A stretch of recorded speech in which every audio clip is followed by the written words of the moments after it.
Hello, everyone. Welcome to Artistically Married, where we explore the inner workings of our marriage, driven by artistic expression. We're your hosts, Jake Ackerman.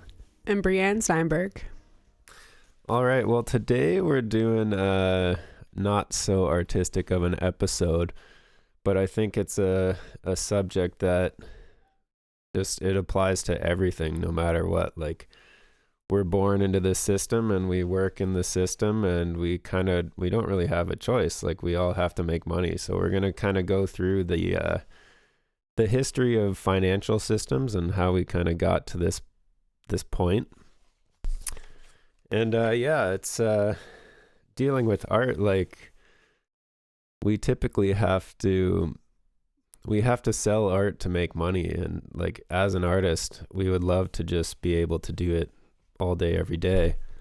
Yeah, that's a really interesting thing about art, is that it feeds your soul, right? Like, it really exists without money. But in this system, nothing exists without money. Exactly. And people can make it as an artist, but there's many more artists that are just kind of doing what they have to survive, and then in their off time, that's when they can settle down and relax and actually get to do that thing that they love. Where you have to do it as like a hobby. Where if you didn't work a job, you could be doing that all day long, and you could be, just much more prolific. Yeah. It's funny because, as an artist, as a choreographer, I think without the business, I don't think I would do it nearly as much. Yeah. My job is like, my art, I actually need the financial motivation. Yeah, I guess so. I guess I'm not a real artist. No, but you need a bunch of people, right? Dance is like typically a group art activity. So, but yeah, I get it. I get where you're coming from, is that our art gets typically, in a culture where money is the main focus, art gets kind of shoved under the under the covers or whatever. Art gets the short end of the stick. Yeah, like 100%. I find in our, when money's tight, art isn't a necessity. So you can see a beautiful picture, but you need to feed your family at the end of the day. So you're not going to spend money on that, even though when we look back at history and culture, art is pretty much the main thing we look at. That's all that has survived. Yeah, isn't that interesting? That's what we define our history and culture by, that art displays the mind of the people at the time, and it can show pictures of events that happened in the past and give us an accurate representation, or even an artistic representation, which might be, overblown or, abstractly styled or something like that. But it's true. That's what they always like. That's always the claim to fame, is like, look at the art that was happening at the time. Mm-hmm. And now, we're going to go back and what in our time, like, I know, it just seems like, I can't think of the word for it, but it seems like artificial, right? Because they're like, oh yeah, they want to pick all our all the famous things that came out of a time period, but really, if you go back, those were probably people that were not doing well. And I think that starving artist cliche is just so true and so impactful. Mm-hmm. Even I'm trying to dig myself out of that stereotype, because when my business wasn't doing well, because it was an art business, I was sure it was because I was a starving artist, right? So yeah, I think there is a lot of carryover. I know you're kind of saying it's not an artistic, episode, but this is what we're working against as artists. Yeah, exactly. Cool. And I also find once you have rich people in society, all of a sudden art is valuable again, and that's something that they might be spending the most money on, which are these prize pieces and possessions that they have in their house or whatever, or even furniture that gets artistic too. Oh, definitely. Right? Yeah, it's funny when you do it. Well, let's just put it as it is art is a luxury now. It's a luxury to do it, and it's a luxury to purchase it. It's a luxury to have it, collect it, but it shouldn't be a luxury. Yeah, it should be a necessity. It should be built into our culture and lifestyle. Yeah, and it really is. It's just I don't know, maybe there could be better ways of structuring valuing things it and valuing it. Exactly. All right. So we're talking all about finances today. Yeah, so Financial systems. we're going to start with a very extremely brief history of previous financial systems. So kind of how people operated and went through with day-to-day life involving money and finances. So we start off like in the prehistoric era, obviously with bartering, like the bartering system. So, you have something, I have something, you want what I have, I want what you have, we're going to trade. So we have stuff, we've worked hard to get stuff, and we're going to trade stuff. Sounds like a lot of stuff. Yep. Yeah, I mean, this is probably just like early agriculture society, right? Where you're growing stuff and you're just sharing your food. Yeah, well, you could even have that in like a hunter-gatherer tribe or something like that. You come across somebody who has something you want. Oh, maybe you're good at, making clothing, and oh yeah, I can totally. make a Weapons, clothing, jewelry. They're trading. Yeah, you're trading. I love this. Can we go back to this? Well, yeah. It becomes very hard in a thriving society like ours. And actually, as we go along in it, that's bustling, maybe. I don't know. Lots of stuff. The most stuff we've ever seen. Just stuffed with stuff. Yeah, so then once people realized they could barter, they kind of needed something to barter with if things were more difficult to trade. So then they came into commodity money. So stuff like shells and salt and grain were basically used as money. I read in one area they used like a liter of barley was a standard unit of measurement. So you would have a bucket filled with barley, and then that would be a unit of money rather than like $1 or something like that. Were they just trading it, or they were like, also eating it? Well, yeah, exactly. The barley was worth something in their culture. Right. I'm sure they were making beer with it and stuff like that. Oh, duh. Yeah, I was thinking of like grain, like wheat.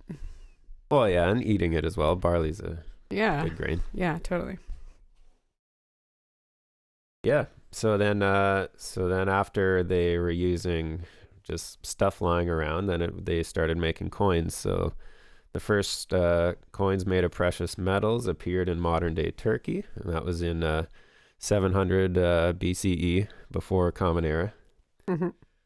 And coins were durable, and they had a universal value, and everybody decided that, the gold was rare, so it was worth something. And they started trading with coins. I guess that's pretty easy. Yeah, so after that they standardized the coins, so every coin was basically measured by its weight, and you knew that there was a certain amount of gold or silver in those coins or whatever metal you were working with. And then banking systems emerged in the 12th and 15th century. So there was I think it was Italy, or maybe it was England was, I think, the first bank. Yeah, I believe it was England. I didn't write that down. But the banks made bills of exchange, so we could do safer long-distance trading. So, basically it was down to notes, so they didn't have to carry around heavy coins on ships, and when the ship went down and all the gold sunk to the bottom of the sea, it was easier just to rewrite a paper note and have your worth on that. I was going to say, this probably also was like you said, people started traveling, right? And like, is it called domesticating when you like conquering? I don't know what the word for it is. Exploration, right? Where like ships started like traveling around and. Yeah. Well, what's it called when you like take over? Conquering. Conquering? Is that what you do? Yeah, I'd think so. You conquer a country? Yeah, like I feel like this was the time period, right? 12th and 15th century where they started like, is this Napoleon's time? I'm really bad at history. Well, there's plenty of stories. There was apparently before Columbus sailed the ocean blue, there was like traders from Africa who were peacefully going to South America and trading stuff, but that's like kind of regardless of what their practices were, they were trying to go and interact with other people for goods and services. Yes. So I was just thinking like this would be a logical time for them to be like, okay, we're going to go set sail and try to go find some stuff that we want to go, in other countries. They were doing exploration. So it makes sense that you're going to start to see some of these like paper money happening where they're trying to interact with each other, right? The really ironic part is if you're walking into a hunter-gatherer tribe and trying to show them paper money, like what do we do with that? Make a fire? Yeah, exactly.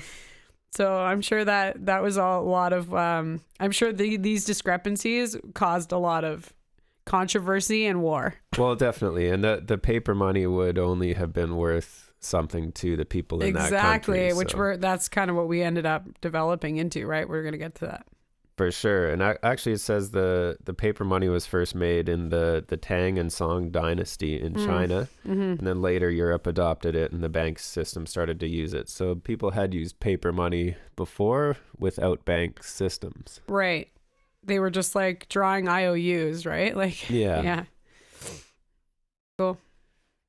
And then, the 16th to 17th century, there was stock exchanges. So the Amsterdam in 1602 was the first. It was the first share traded for the Dutch East India Company.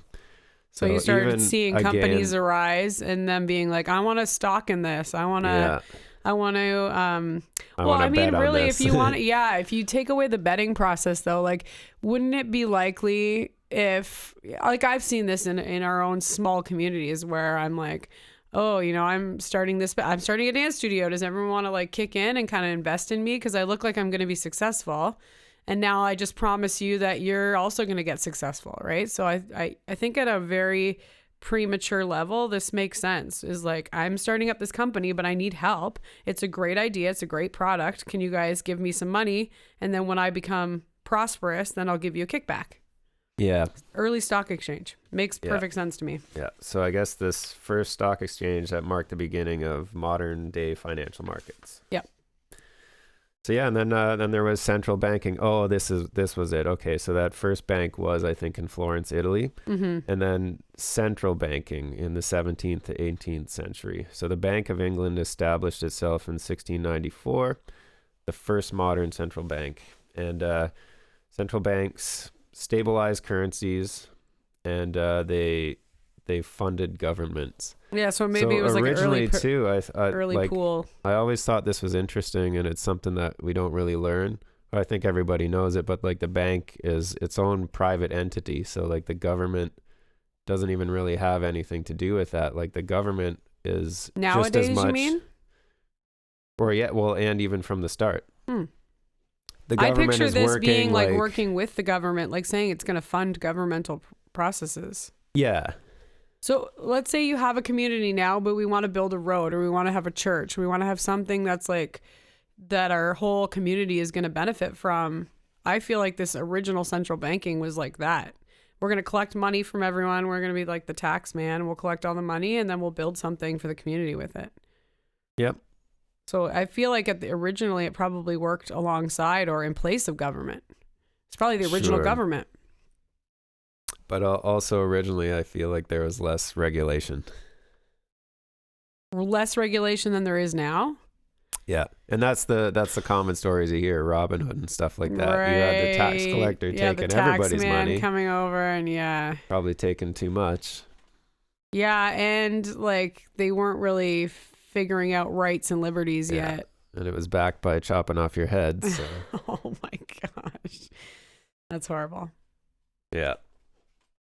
Yeah, so in the 19th century, we had industrial revolution banking. So then we had these big commercial banks that were financing industrial projects. So there was plenty of massive steel constructions happening, bridges and factories, and all kinds of amazing technology that was happening and growing in that period of time. 19th century, so this is like during the World Wars? 1900s. Oh, 1900. Oh, wait. No, yeah, that always messes me up. I think it's 1800s. Okay. Yeah. 19th century means the 1800s? I think so. You know what? Honestly, we should have looked at that. I'm on it, boss. But yeah, around that time. Yeah. So yeah, there was with these banks, there was an introduction of limited liability to protect investors. So I guess if something went wrong on one of these projects, that yeah. So what? 19th century is 1800. Yeah, 1801 to up to 1900. Yeah, okay. Was the Industrial Revolution. That's what I thought. But yeah. the World Wars were like because right after that, right? The first century was 0 to 100, right? Right. Yeah. Yeah. Sorry, yeah, I was just trying to figure. Oh, yeah, okay. I was like, I'm not dreaming that, right? The First World War was like 1914 to 1916. Yeah. So this is all happening pre-World War One. Yes. Gotcha. Yep. So yeah, there was a lot of, rail factories, Right. shipping, boats, and we started making a lot of stuff out of metal. That's when people started getting real possessive. Yeah. There was some really amazing, factory stuff that was made back then. I saw, I think still the biggest, hydraulic press was from the 1800, late 1800s. And the thing is just gigantic. Is making parts, like pressing steel parts? Yeah. Cool. I mean, yeah, part of me wishes we could go back to this time period and keep making stuff that lasted. Well, yeah. Right? Because in I guess it's the 20th century. But now we just use plastic. Yeah, we just use plastic for everything. And I was literally in bed the other night just being like, why is everything plastic? It doesn't last. I'm going to not touch this for a couple of years and it's going to break down. Yeah. Okay, different podcast. Yep. All right. So then in the 19th to 20th century, we standardized our money to be pegged to gold. Mm-hmm. And gold standard. It also says this was abandoned during the Great Depression. So I guess when things go bad, now you just have to do something else to stimulate the economy again. Right. But we ended up going back. We had the 1944 to 71 was called the Bretton Woods system, and the U.S. dollar was made the reserve currency, and it was also pegged to gold. And this ended with the Nixon shock in 1971, and which brought us to our fiat currency system. What's the Nixon shock? He got murdered? No, I think... Didn't he? Nixon? No. Different president. Yeah. No, so what Nixon did, I should have done more research. I got you. But it was... I'm the in-house looker-upper. So basically, all of a sudden, the money is just not tied to gold anymore. So right. your money had worth, if you went to the bank, you could take out your dollar value's worth and you could get it exchanged for real gold. That was in a bank somewhere, that was stored somewhere, and that's what gave the money value. Right. But then they just decided, well, there is no gold and the money is valuable because we say it's valuable. Yep, that's exactly what it was. Yeah. Nixon basically just said inflation's on a rise. We're going to do a wage and price freeze, and we're going to convert everything from what the gold standard was into, whatever I say it is, basically. Yeah. So yeah, currencies are not backed by a commodity anymore, and the value is maintained by government decree. And this dominates global financial systems today. Mm-hmm. And then, so as things progress, from 1971, in 1980s, we started having, I don't even know if that was 1980, but yeah, till now, digital and electronic banking. So basically ATMs, credit cards, online banking, this stuff has all kind of emerged, and it's made things easier for people. Isn't that crazy? That was only in the 80s? Well, that's what I was I don't think they had ATMs in the 80s. I'm wondering what the first thing would have been. Maybe they started... I think so. Maybe they started recording... Maybe 90s, yeah. When did people start carrying cards? Mm-hmm. Maybe that was the 80s. I'm not sure. Yeah, that for sure was the 80s. My parents had debit cards. Mind you, we were born in the 80s. We don't remember really till the 90s. Exactly, yeah. No, I bet you. Okay, that makes sense. Yep. And yeah, so global financial markets... And it probably was one in the city, instead of on every street corner. That's true. Global financial markets became interconnected, and I guess all the data was basically stored on computers as the technology progressed. Big computers. Yeah. Thick ones. So then really till now, nothing's changed except the introduction of cryptocurrency and Right. blockchain technology, which we talked about with Jeff on our previous episode. Mm-hmm. So Bitcoin was introduced as the first decentralized cryptocurrency, and it's still going along pretty strong today. Yeah, people are still using it as like the strongest. Yeah, and like we said, blockchain technology offers secure, decentralized transaction ledgers. So basically, you can keep track of everything, and you don't have to have a bank as an intermediary. Right.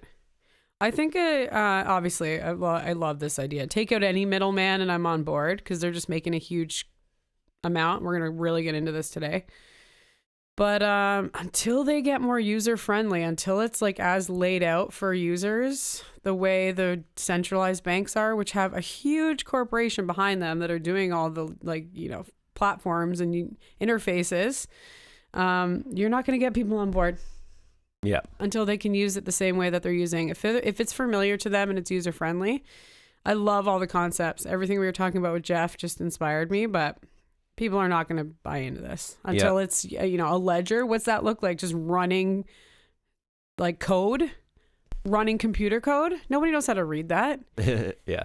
Right. So I think all the Jeff calls them hackers, but I think they're just, or Debs or something. He was calling them whatever he's talking about that's working on blockchain. I mean, they're really smart people and they're working on tech, but they got to make it more user friendly. Yeah. And then, the last one on this list, it says in the 2020s, there's a decentralized finance, or this called DeFi. Mm-hmm. And Jeff was actually, I think he's past that now, because then they had the Ko-Fi, and now he's at MyCo-Fi. So they're constantly coming up with these concepts using blockchain. But DeFi was basically, the use of blockchain to create open, permissionless financial services, including lending, trading, and payment systems without banks. So basically, this is trying to act like a bank, but you don't need a bank. So you can do everything you want, and you can do it anonymously if you want to. If you don't want to, if you're working with a company, but you don't want to give them, where you live and stuff like that, then this gives you the ability to do that. Yeah, which makes it even safer, because we really do. I think we've come off of the 2000s where it was fun to show off how much money you had, to it's a safety risk. Oh, definitely. So be anonymous with it, right? And be able to use it the way you want to use it. Yep. Also, I was thinking about someone wins the lottery and everyone hits them up for money. So I like the anonymous part, and I love the decentralized part. And I think with the inclusion of AI and them being able to make it more user friendly, we're going to really see this take off. Yeah, we'll see. Cool. So now we're modern day. Yeah, so that brings us up to the modern day. How do we feel like it's doing? Yeah. How do we feel our modern day society people are feeling in terms of their finances? I think everybody knows that. That was another thing I think I was going to say, is that no matter what, we have to work with it. And people will talk about all the problems in the world, and oh, this is the issue and this is the issue, but I always find every single one of these issues always comes down to money. Back to money. And nobody really attacks the money, you know what I mean? Because we don't feel like we have a choice. This guy is the problem, or this thing is the problem, right, or this company is the problem. Right. But nobody really goes for the money, because we just take it for granted. But this was also a system that was designed by people and put into place, and we just kind of we feel like we're stuck working with it. Right. And really, to change it, I don't even know how you would go about that. Even the conceptual ideas that we're going to talk about shortly, I feel like are just they would be could be complementary too. We could be definitely using them underneath our current financial system. We could start including some of these things in our daily communities. And that's kind of what Jeff was talking about too, is that you can have a multitude of currencies that you use. It doesn't have to be all right, everybody, now we're switching to Bitcoin or whatever. It can be you can use this, or you can use this, or you can use this. Yeah, he was saying that we're going to have lots of currencies. I still think you need that usability. If I walk up to someone, we're about to go to Mexico. If I walk in there with, I don't know, they use American funds, right? But that could be easily. Even if I walk in there with Canadian money, they're going to go, I don't know what to do with that. Oh, of course. So I think you're right in terms of once it becomes digital, Yeah. then the computer, the decentralized bank, is going to do the conversions, right? They're going to say this currency is worth this currency is worth this, Yeah. whatever. But we can already see, like, we have these little squares that are getting smaller and smaller that now you can do just a credit card transaction anywhere. Boop. Right? Yeah. So that's easy. And you could have it so, like, you know, on your phone where you have your online banking or whatever, you could just have, you know, you could have this many dollars and this many Bitcoin and this many whatever. Mm-hmm. And then that could just Seashells. be traded, tapped on a square or whatever. Yeah. I got 56 seashells. Yeah. Cool. All right. So we got some conceptual financial systems that we're going to talk about because, yeah, like I said, I don't think any of these are going to replace our current financial systems, but they really do. They're not if at like bare minimum, they're fun to think about as like a thought exercise. Yeah, exactly. So you really start thinking about your money differently. Yeah, I think some of these were implemented in small areas or during certain times, like depressions and recessions and things like that. Exactly. But yeah, for the most part, these are just conceptual financial systems that other people have thought of and either tried to put into place or just kind of basically, you know, just made it up, and you know, they're all cool ideas. Yep. Let's go. Do you want to do some of these, or should I do them all? Yeah, we can go back and forth. Okay. Well, yeah. So, okay. Number one is the labor note system. So, this is basically that the currency is directly tied to labor. So, like an hour of work is like $1 or $100 or whatever they give it the value. Mm-hmm. So, I guess this was popularized by a 19th century socialist, Robert Owen, and labor notes were used as a means of exchange in cooperative communities. So goods and services were measured in hours of labor, and this would basically, it was trying to make things more fair. So no matter what, like you put in an hour of work and everybody kind of gets the same result from that, right? Mm-hmm. So no matter what, you have to put in that hour. Right. Instead of, hiring, I'm sure there's ways around this, but. Yeah, this reminds me, you were recently, just maybe you'll remember the quote, but it was something about like the amount of money you make is directly tied to like how many problems you solve, or like the size of the problem that you solve. So yes. That's my only issue is like, and I'm sure you're going to get into this, but the issue is that you can't compare my job as a street sweeper to a doctor who has like gone to school for all these years, right? Exactly. Like this is the same idea that they tried to bring out in communism, and I get why. And I think that if we could squish the salary gap, and I just think we need to bring up minimum wage. Like we're going to talk about this, but yeah, I think we just need to like triple it, just give people the money that they need. However, when you bring in systems like this, especially coming off the system we're currently in, where these CEOs are making cajillions of dollars a month, they're going to be screaming from rooftops. They're going to throw down if you tell them that the bus driver makes the same amount of money as them. Yeah. And that is the problem, I think. Yeah. Any of these transitions. It's because we're coming from our current system. Well, and that's what it feels like. It's, the people who have gotten up to the top, they're not going to want to give up what they have. Right. Which hopefully you can implement a system where you don't need to do it that way. That's what Maybe I said. Don't bring the top down. Gradual change, but bring the bottom up. Bring the bottom up. Don't worry about the top. The top is the top. That's great. Good for you. Yeah. Nobody's trying to pull you down, and no one, like, I don't know. In my mind, I just feel like, we really just need to lift those bottoms up because they're not keeping up with the tops. Lift those bottoms up. Get those bottoms up. Okay. But yeah, so anyways, we got some pros and cons for each of these. So the pros of this system is it promotes fairness, tying the currency to labor.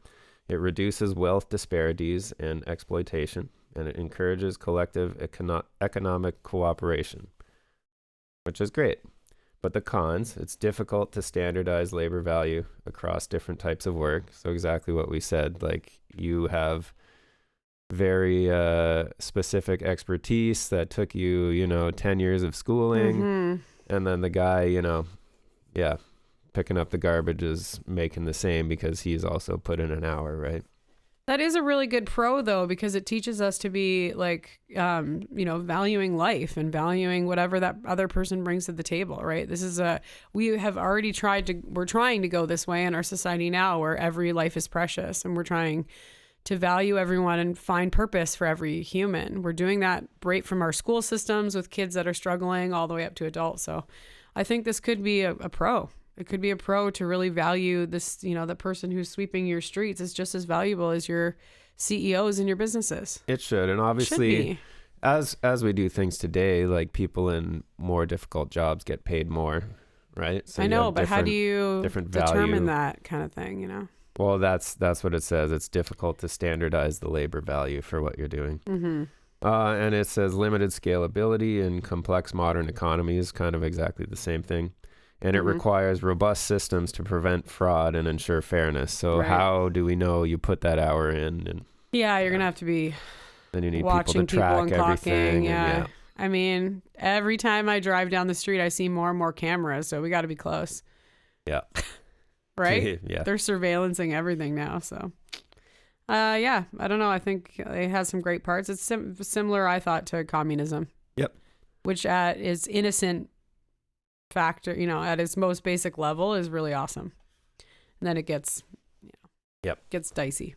All right. So the second one was energy-based currencies. So I think this is like more, especially now because we're working so hard on green energy and trying to curb climate change. So this is basically encouraging people to use less energy. So the energy currency is based on a system where your unit of currency is tied to a specific measurable part of energy, like a kilowatt hour. So I think it's again, this is like used on like a micro level where we're trying to encourage people to use less energy, to be less consumption. It's similar like our carbon taxes. So basically, like using less energy would equate to saving money, right? Basically, you'd be making more money because your money you're not is using something tied to that kilowatt hour. Where instead of having gold reserves in the bank, we have certain amounts of energy that we've produced or are going to produce, and that is what our currency is backed by. Yeah, again, we're just going to keep talking about Jeff because he's revolutionary and all these ideas. But yeah, he was telling us like, so you're just staying at home. Like that's all you're doing today, right? You're staying at home, but you're not going out there and driving your car. You're not wasting fossil fuels. You're staying at home. Let's say your house has like a battery and a grid or solar panels on the roof. So some of these currencies basically are, storing up energy for the grid, for like the rest of civilization to be using this power in other ways. Again, it's promoting efficiency and sustainability, which is great. It's obviously trying to preserve some of our resources, which we seem to be in an issue about. Yep. But yeah, some of the cons are obviously it's challenging in inaccuracy and measurability. And it's very vulnerable to like market shifts. Like obviously now we're like, now we're not using gas or plastics. We're trying to switch over and use paper or green energy. We're trying to use like solar power. We're trying to use all these different things. So it's hard when you base your entire currency on something like this and then it switches. So that could be an issue with this type of system. And it obviously requires so much change in infrastructure, how we gauge, how we monitor, how we store, all these things could make it really difficult to implement something like this. Yeah, exactly. And how to measure it properly. And yeah. But I think, again, on a micro level, I mean, we do it with our hydro bill, right? They show us a little bill and they're like, you used off-peak hours, so you get bonus. It costs you less. If they just all of a sudden switched it so that I was making money on days that I was doing my laundry when the businesses weren't operating, like, boom, right? Same thing. They're already charting it. They could just be monetizing us for it. Yeah, one thing that this... a pro of this was that it reduces the dependence on fiat money. Mm-hmm. So basically, like fiat money is, like we said before, it's just money, but it doesn't have anything behind it. There's no value except that the government said it's valuable. Well, and every time it passes hands, we get charged. Yeah. So this still has the currency aspect, but that money is now tied to our energy. So and your behavior. Like there is a physical product now. Yeah.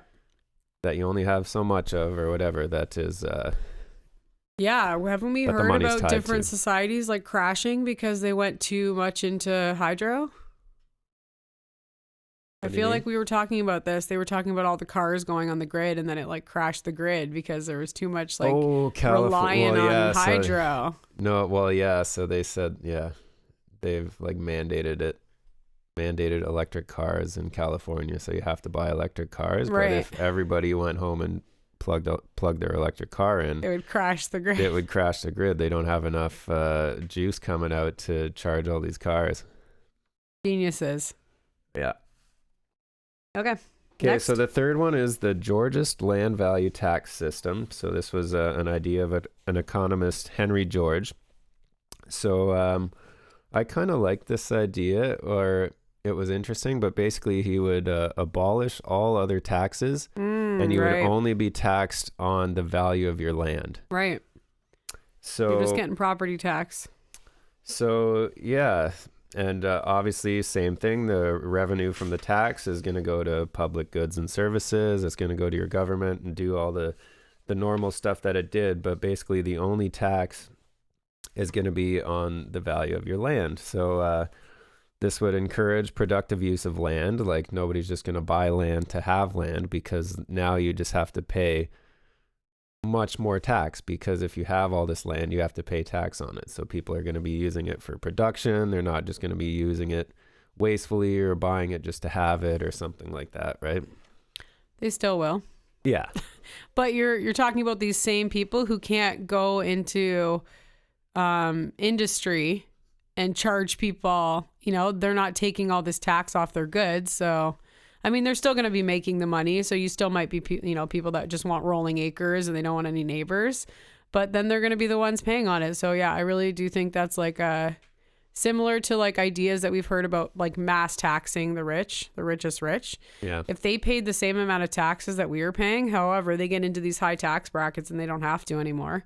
I mean, this is happening. It's all loopholes, but yeah. This is happening right now. The people with the biggest amounts of land are getting the most tax. Oh, definitely. Yes. We have a commercial property. We still have land tax. Exactly. We have a commercial property, and if you take our same square footage of our property and you put it to a residential, they're paying a quarter of the property tax that we're paying. Yeah. So it's not just about the size of it, it's the money that it's like incurring as well. So what this would do though is it simplifies taxation, and now you're no longer getting taxed on your labor. So that's just something that everybody hates, is that you get a paycheck so and unfair. like a third of it goes to the government. Yeah. So.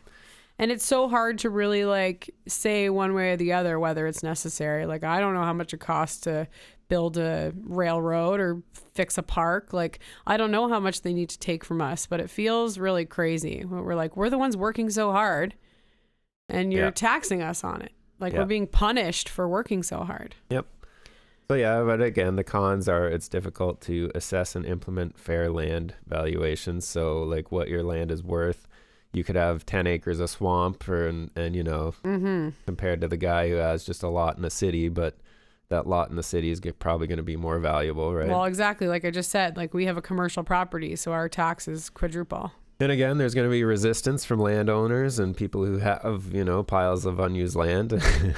There's going to be resistance from the government, who's collecting insane amount of taxes on every single thing we buy, everything we do, everything we make. The government is never going to go for this. And it says this does not address other forms of economic inequality. Yeah. But I feel like it would if you're somebody who you don't own land, like, you know, somebody owns an apartment building and you live there. Yeah. Now you're tax free because you don't own anything. Yeah, and if you're willing to squish in that much. And that I feel like would help out people in those scenarios. Yeah. Right? They clearly are only able to put out that amount of money anyways. Yeah. So why not help them out a little bit? Sure. Mm-hmm. Okay. And they don't own. So why would you pay taxes if you don't own something? You're not making any money off it. Yep. Yeah. Okay. Universal basic income. I love this. I love this so much. I mean, come on, just give everyone a regular amount of money so they can live and not get the poverty out of here. We're in a first world nation. We should not have homeless people. Like, oh, we're trying, you know, their mental health issues, like all the things. I get it, but you cannot. I think we just saw this on a really simple level, which was the CERB payment, right? Because we were We were all under lock and key. We weren't allowed to run our businesses. We weren't allowed to work. All the jobs got shut down during COVID. And we saw what it looked like, stimulating someone $2,000 a month. So what I saw was two different things. I have friends that make $5,000 to $10,000 a month at their job, and they were knocked down to $2,000. And I have friends that are making minimum wage jobs, hustling at a restaurant, that all of a sudden they were given $2,000 a month. And both of it doesn't matter. It doesn't matter if you brought these people down to 2,000 or these people up to 2,000. Everybody was so happy that they had their time.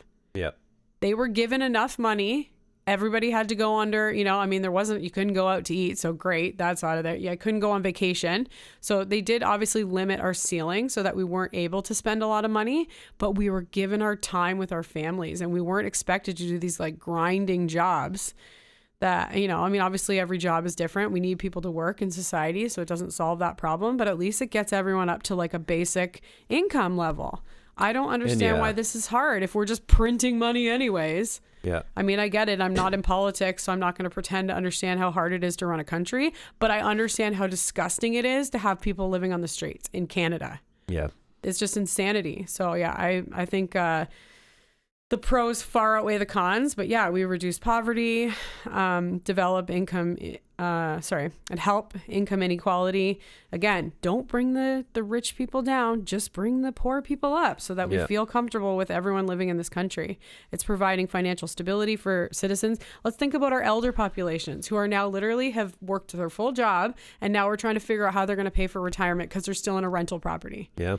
There's so many different populations that it helps. So the cons, I don't even want to talk about it. It's stupid. Well, no, yeah, it makes sense though. The cons, obviously, there's a high cost of implementation and funding, so the money's got to come from somewhere. There's potential disincentives for work in certain populations. So now some people will be like, well, I don't have to show up for my job anymore because it's taken care of. But we still need people to work in those societies. So I think to implement this, you would need a mentality change. It would basically be like, everything is taken care of for you, but you still have to show up for work. No, okay? And what do you want to do? And what makes you happy? What's going to, what business can you partake in that's going to make you feel successful? Yeah. Instead of, oh, this is my job, I have to do this. This is terrible, or I can't feed my family. Yeah, and the third con, risk of inflation if not carefully managed. So I don't even obvious, understand inflation. I can't. That can happen. But the people who argue for universal basic income is that if people have more money to spend, then more money is going to be spent in the economy. So this typically is what makes an economy work. This is good for an economy. Stimulating the economy. But again, it's just where the money comes. So typically you want it to circulate in your community, but now everybody buys everything off of Amazon. So that kind of sends that money somewhere else, and it doesn't work within the system. Yeah, okay. And maybe it needs to be like more go back to tokens, right? Maybe you're getting like food stamps again. Yeah. Because then you're spending it in the country, in the places that you should be, right? We don't want someone food or rent or something like that. Yeah, like we give someone that universal basic income. They have kids to feed at home, and instead they're buying video games or something, Yeah, exactly. Yeah. But I love it. I think this would be a really big thing from any government to, it's similar to like our free healthcare, right? Just take care of people. Ugh. All right. Number 5 is a resource-based economy. So this, I think, is it's kind of the same sort of thing, but our money is tied to resources that we have. So basically this promotes like, being productive and resourceful in your country, and mining and logging and all this kind of stuff that we do in Canada. And our money is backed by that. So this kind of eliminates scarcity and inequality by focusing on people's needs. Oh yeah, actually no, maybe this one was different. Yeah, this was like replacing money with scientific method. Using scientific methods to manage resources equitably. This was like people that need it, send it to them, and people who don't need it. This is just like sharing more. That's right. Equitably. So yeah, giving resources where it's needed, only mining what's needed, rather than like capitalism is just take what you can and make as much money as you can. So this is going to be a more ecological and equitable system. Yeah. Yeah, they were. I mean, when I was looking into this, I was thinking more like, tree planting for like a lumber company. And it was kind of like similar to the mycology analogy that we were talking about with Jeff, how like they see where the money needs to go and they're allocating it better. I mean, again, this is so difficult on a giant national level. This could be more like a municipal level that was able to do some stuff like this. Yeah, and again, I think that's typically the cons. It requires global cooperation and a shift in values. Shift in cultural values, 100%. Technological and logistical challenges to implement it, and a lack of individual incentive for innovation and productivity. Mm-hmm. So. All right. Cyclosystem. This is more just about like a local economy, right? So you want, and I was just saying this, on a municipal level, this is so much easier to deal with. Go back to facilitating like trades and having community credit. So like you get a credit for doing something in your culture. Jeff was talking about the garbage pickup, and I was like, yeah, this is exactly what that is. You're getting monetized for helping your community. This is also really a great thing that we're seeing in places, like you said, of like depression. So going to like an island that really their money doesn't hold worth on a global setting and giving them like a local currency. So it strengthens, like I just said, strengthens local economies and reduces wealth outflow. It encourages community cooperation, self-reliance. So they're working within each other to go back to those like trading societies where I have this and you have this, or, I can go to work and get you some food and then you're going to watch my kids today. So it goes back to some of those like community stuff. And again, we can do this in our own networks, in our own communities, in our own families. Yeah. And it can be a digital or printed currency. So like it's still just a regular old style of money that you can use and trade with people, but this is just specific to your community. Yeah. And it's kind of put out to your community to, again, stimulate the economy, right? Yeah. And I think we really, the two of us really have the power to do this. Like I own a really small dance studio where I'm starting to get into things like, can I trade a parent for dance lessons and then they can come and contribute to some of the cleaning needs of the studio. So we really, because we're entrepreneurs, we have the power to really create some of these currencies in our own communities. Yeah. And yeah, again, the cons of these is it's not accepted outside the community, so you can only use that in a certain place. Yeah. It requires trust and governance to prevent misuse. So, it needs to be monitored, and now you have all this extra jobs to kind of monitor govern things. It. And like any money, people are gonna do shady stuff to try and get more of it. So there's that with any currency, right? Yeah. All right. Next one. All right. So this is a world currency, a global single currency. You thought it was not great. I think this is yeah. You're just worried about some of the. This is the devil. We don't want this to happen. What? If you have cultural shift, like mentality shift, I think this could work. But yeah, but in this case, the pros sound great, but the cons are extremely, extremely bad. Yeah. So world currency proposes a single standardized currency for global trade and exchange. So basically one world currency, right? Mm-hmm. And obviously to me, the problem with that is that you got a monopoly. When you have one currency, you have one ruler. You have Lord Bank that runs the entire world, right? You must be the monopoly man. So the pros, this simplifies trade, right? Everybody is working with the same thing. Yeah, that's I love great. That. Everybody can trade. I don't have to go change my thing. money before I go over to the States to go shopping. This promotes global economic stability and cooperation because now you're just one big world country. You're not a separate country anymore. Right. So eliminates exchange rates and things like that, which, and I feel like we don't have to worry too much about that. It's annoying when you go on vacation. Oh, I got to get different dollars, whatever. Yeah. To me, that's not that big of a deal. But so the cons, loss of monetary sovereignty for individual nations. Sovereignty is like independence, right? Sovereignty is like what you own. So, yeah. Okay. So basically, yeah. So now your currency that you had doing well in your country, maybe that's not going to be doing so well anymore because it's all one. It's all one thing, right? There's challenges in governance. I think that's a big one. So Challenges with governance? Yeah. So you have one world currency. So again, you're going to have this one leader, and how, like, you know, our countries now, we all do our best to maintain the currencies that we have and things like that. Mm-hmm. And they fluctuate and go up and down. But as soon as you bring it to one thing for the entire world, how is anyone going to agree on people that are just forgotten about over here and stuff like that. Yeah. And when you get into these like lower, you know, I use the island examples, but like people living on an island, it's just such a, you know, they don't have the same cost of living. They don't have the same ceiling. They don't have access to the same stuff. They don't have the same wants and needs. And then, the third and most important con, risk of global economic collapse if the system fails. So if something goes wrong in that system and you got all your eggs in one basket, not going to be a good thing. Outcome. Yeah. Awesome. All right, what do we got next? Cybernetic. Oh yeah. Cybernetic, I think, is like more towards like the crypto stuff that we have going on now. So it's integrating advanced technology and algorithms to manage economic systems. Inspired by cybernetics. What's cybernetics?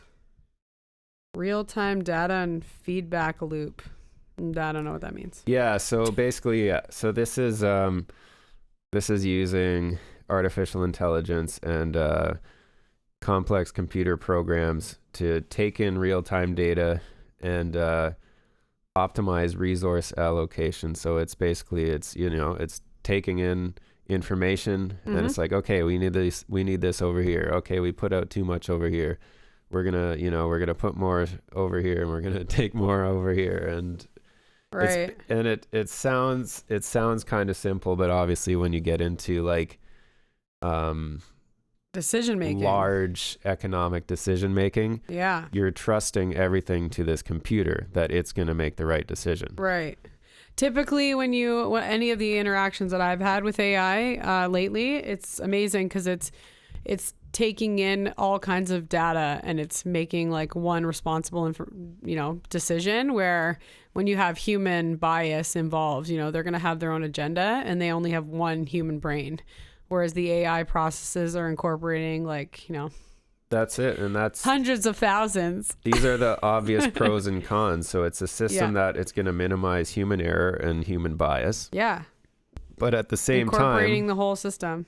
At the same time, how do we know that this computer is going to perform ethically? And that's every concern with AI. Well, and that's what goes into every sci-fi movie involving computers is like, robot. Well, the computer decided that it's best for the world if all the humans die. So I mean, that would be any logical situation or logical outcome if you're looking at it, because it seems like humans are doing a lot of damage to the planet and each other.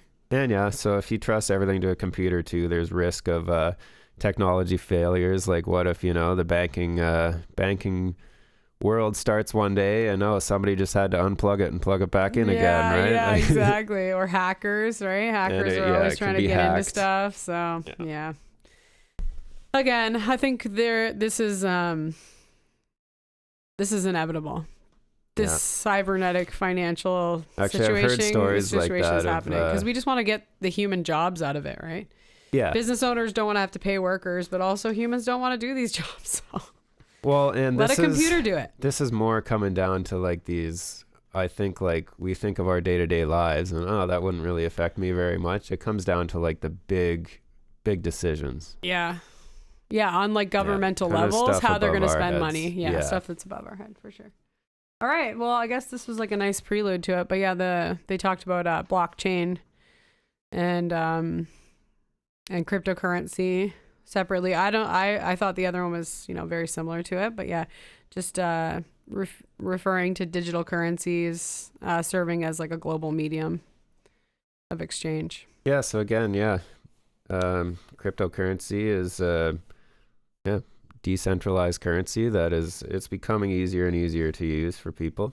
I think that's the determining factor for me. And I think a lot of people that I talk to is like, where's the platform? Where's the interface? It has to look like my current banking situation for me to use it.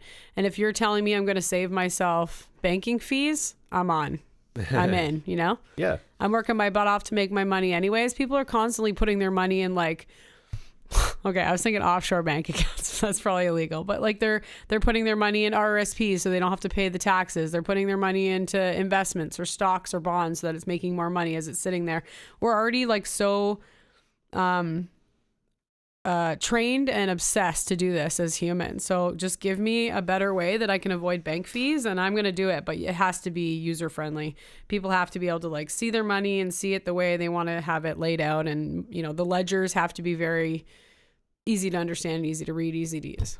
Yeah. So there's a lot of pros with cryptocurrency too. So like Bitcoin, there's a finite amount. So that this is to curb inflation. You can't just make more of it when you need it. Right. Like basically, it's like the gold standard. With cryptocurrency, when more people start to use something, everything gets cheaper because there's only a certain amount to go around. So now you just go deeper and deeper into decimal points. And if you had some before, now what you had is worth more. It has more buying power. Yeah. So it's actually the opposite of inflation as more people use it, where our money just keeps getting printed and printed. And it's worth less and less every day. Right. And yeah, it facilitates global transactions without currency exchange. So everybody can use this worldwide if they want to. But again, it's nice that there's options. There's different currencies. You can still use your own currency. You can convert it into your own currency if you want to. So it gives a lot of flexibility.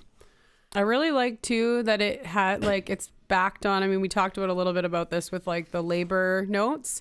But I feel like there is like a big cultural part of the blockchain that's so exciting. It's based on, you know, people doing things in their community. It's based on revolutionary things happening within the system that is making it more prosperous, right? People are getting paid in a Bitcoin or in a cryptocurrency because they're in that space of either technology or within their community. Yep. And that just is so much more rewarding than, oh, you know, Bill Gates and Jeff Bezos are getting rich off of like selling trinkets, like, or selling technology, right? It's so much more exciting to be like following people that are in small communities doing really amazing things, and that's what the blockchain's based on. Yeah, kind of. Yeah, and yeah, the blockchain technology provides transparency and security, which is great. Yeah, reduces transaction costs and speeds up cross-border payments. That's great.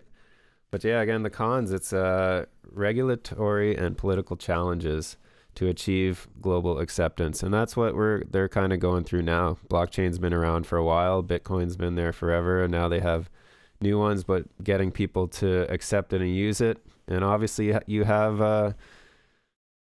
the stuff in power now is not going to want to, you know, it's not going to want to lose out when this new currency comes and starts going around. So they're fighting against it, basically. Yeah. Yeah, I don't follow media a lot, but I have heard people discussing, you know, just how banks will use techniques and tactics to try to make it look foolish, right? They've worked really hard at making like the cryptocurrencies look like a joke. Yeah, and it's funny too, and now because it's being traded like a stock. The arguments that they use are kind of funny because it'll just be like, oh, like, you know, this thing just made up on a computer, right? But it's like, would you leave your money under a mattress? Like our money's just made up on a numbers computer. on a computer. Yeah, I know. Yeah, they're like you said, just like people that are in like rich, high corporations, people that are in, you know, governmental money systems are not going to be relinquishing that control very easily. Exactly. They want to keep their bank. Anytime you're going to have a change or something come in, then people are going to feel like they're going to lose out, or they are going to lose out. But yeah, they're afraid. Yeah. But again, this is kind of something that is getting implemented slowly, and again, it doesn't have to be a takeover. It can just be like an additive. It can slowly be brought in. Yeah. Infiltrated. Sure. Yeah, like, I mean, again, if system's better, people are going to be willing to do it, but it has to be better, and they're going to be holding on to their original system because that's what they trust and they know. Yeah, and they're going to be afraid of something new. So definitely. All right, yeah, we're gonna take a short break, and then we got two other systems actually that Jeff told me to look into, and we're gonna talk about those after the break. But yeah, we'll be back.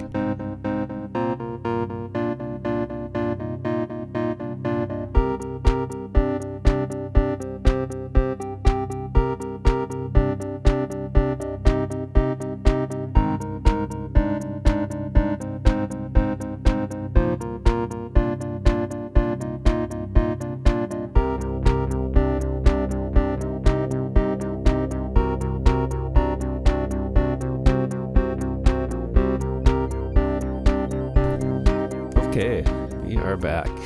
Yeah, we got a couple more systems to look at, which are pretty interesting. We're going to talk about Thomas Edison's ideal money and Islamic finance. So these are Islamic finance is actually a system that's being used today in Islamic countries. And then Edison's ideal money is cool. This was created by Thomas Edison, and yeah, he had some cool ideas. So yeah, basically his concept of ideal money was tied to the idea of creating a currency backed by tangible, productive assets. So basically, like goods and services and energy, kind of all the things that we were talking about. He was proposing that the money would be tied to these things to give it value. Mm-hmm. Instead of having like gold standard, you have like goods and service standard. Yeah, so he believed which is that, more likely now, anyways. He believed gold and silver led to speculative manipulation and scarcity. Like there's only so much of it, you can't produce more of it, and you kind of have to just guess what the value of it is worth, right? Well, and I was asking you this before, but I'm like, what do they use gold for? Like back when they were doing like gold standard, you just have like bars of gold in the bank to show that you could, use the money or the trade that you were using. It was just that it was shiny and rare. It's so weird. Yeah. I mean, now we use gold a lot in our electronics, right? Yes. So like now it kind of makes more sense. But back then, and like what? So you had to be like a miner to have any money? Like, and the miners would buy it and then people, yeah. I totally think this is a way more likely use of money and like having it be backed by something that's like a commodity that we need and we use. Yeah, so the money would be backed by farm products or industrial goods rather than precious metals. Yeah, farm products are far more useful than a block of gold. Yeah. Yeah, so he proposed that money's value should be derived from its connection to the productive output of a nation. So this ties the money system directly in with what your country is doing and like what goods you're creating. It's kind of a weird concept to try and think about, and I think it again as just an everyday person, it's not really something that we would have a lot to deal with. Like this is again kind of making big decisions on a higher level. So yeah, I thought this was, and I just looked this up. This is exactly what it is. This gross domestic product. Yeah. The monetary measure of the market value of all the final goods and services produced in a specific time period by a country. So we use this measurement today. Yeah. It'll also incorporate your economic health of a country.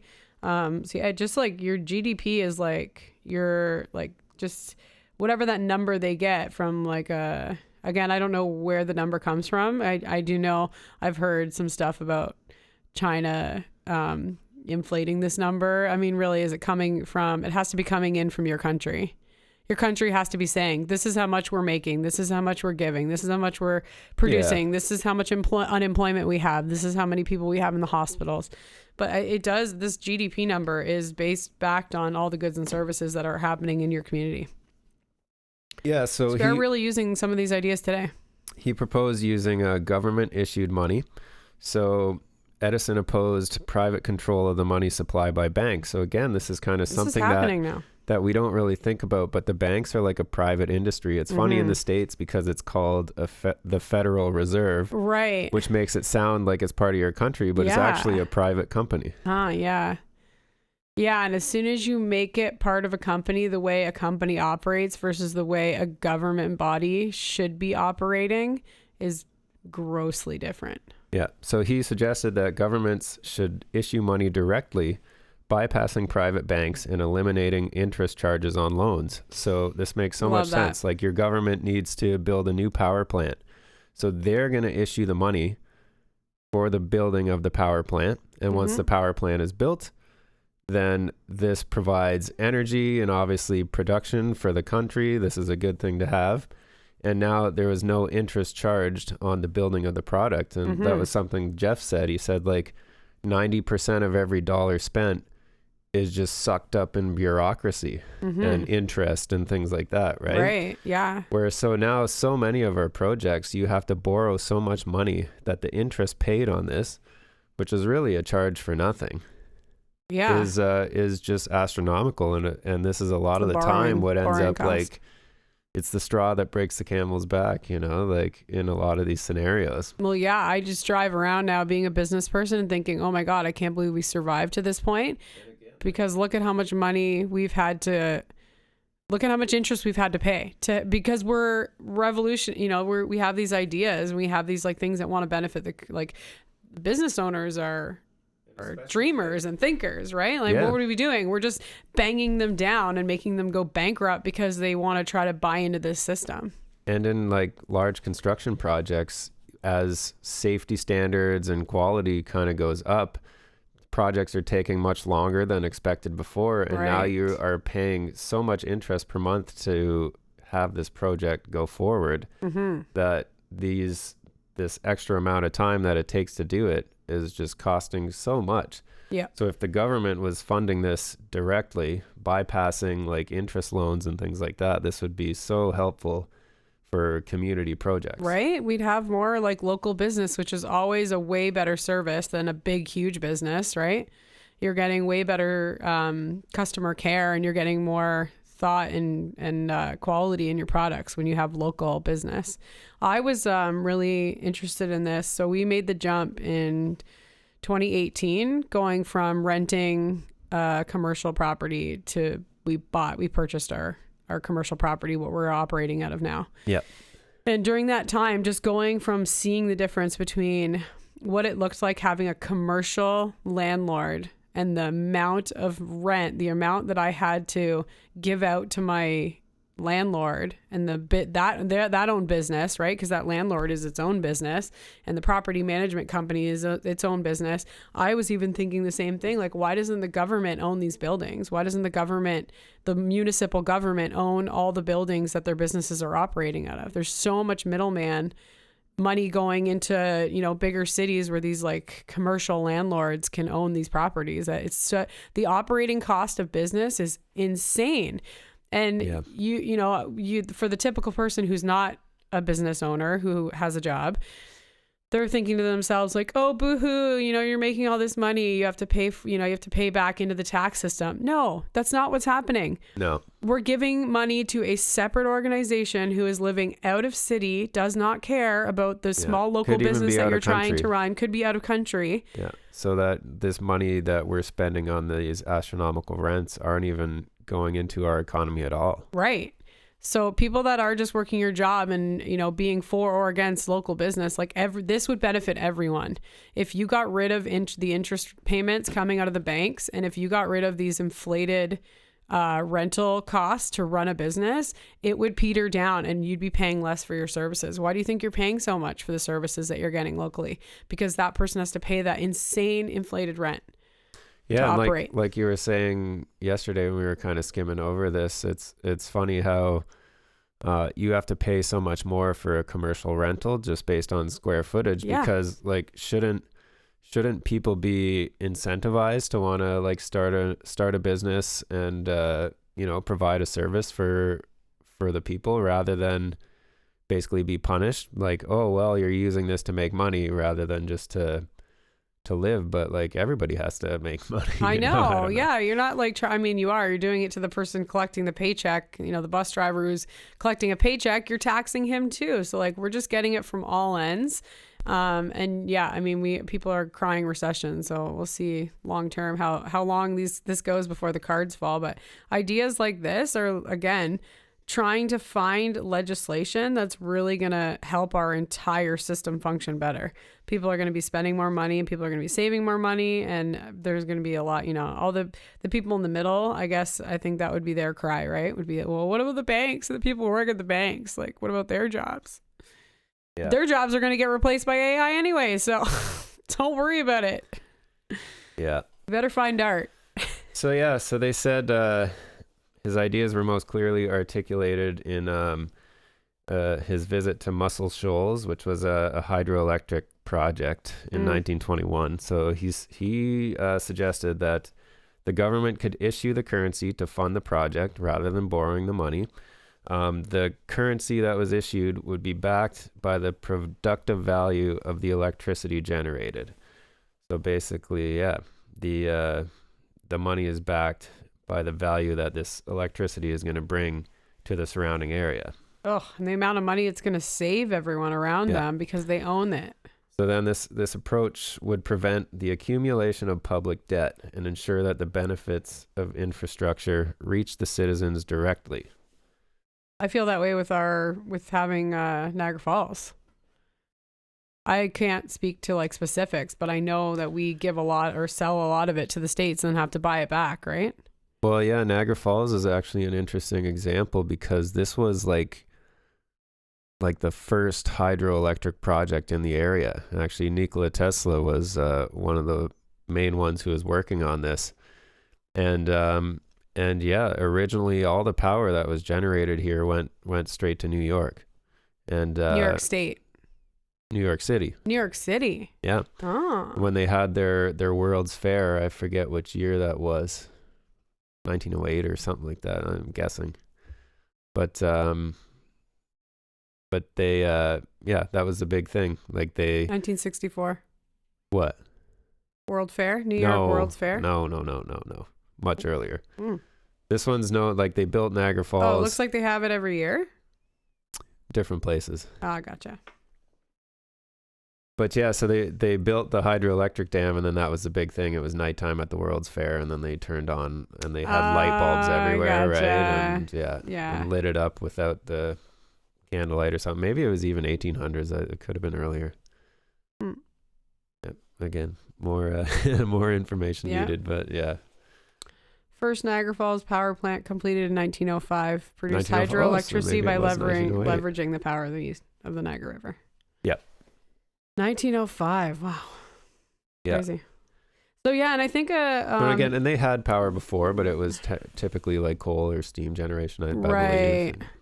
And I think it's really crazy because we see a lot of like through history, original agreements. So like whoever was there first gets to control this forever. Like, how is this system at no point Canada was like, you know what? Can we break this contract? Is this a forever contract? Well, that's Does interesting someone too. Own the falls forever? So there was a president in the States, Andrew Jackson, and he actually did that. Like well, it's not the power stuff, but he basically was fed up by the control that the banks had on everything, and he kicked them out of the country. And like it was like, yeah, he kicked all the banks out. Yeah. So you can look up what year that was. Like it was early on in America's history. But yeah, look up Andrew Jackson. Okay. And yeah, and he has some quotes. He is like, what, basically like if the banks are ever allowed to come back in, he's like, the country's gonna go down basically. And it is kind of what's happened, right? Yeah, it looks like he was against like the paper notes. He wanted to go back to silver and gold. Only because you're probably just like, okay, if I'm going to kick out the bank, then what are we going to do? Like, what are we going to do instead? We're going to go back to gold standard? That's crazy. But again, it was like, yeah, it needed something like this where you have the government's in charge rather than the banks in charge. Because Right. again, at least the governments are supposed to be for the people, where Yeah. I don't think it's said anywhere that the banks are for the people, you know? No, unfortunately, we're at their mercy. Yeah.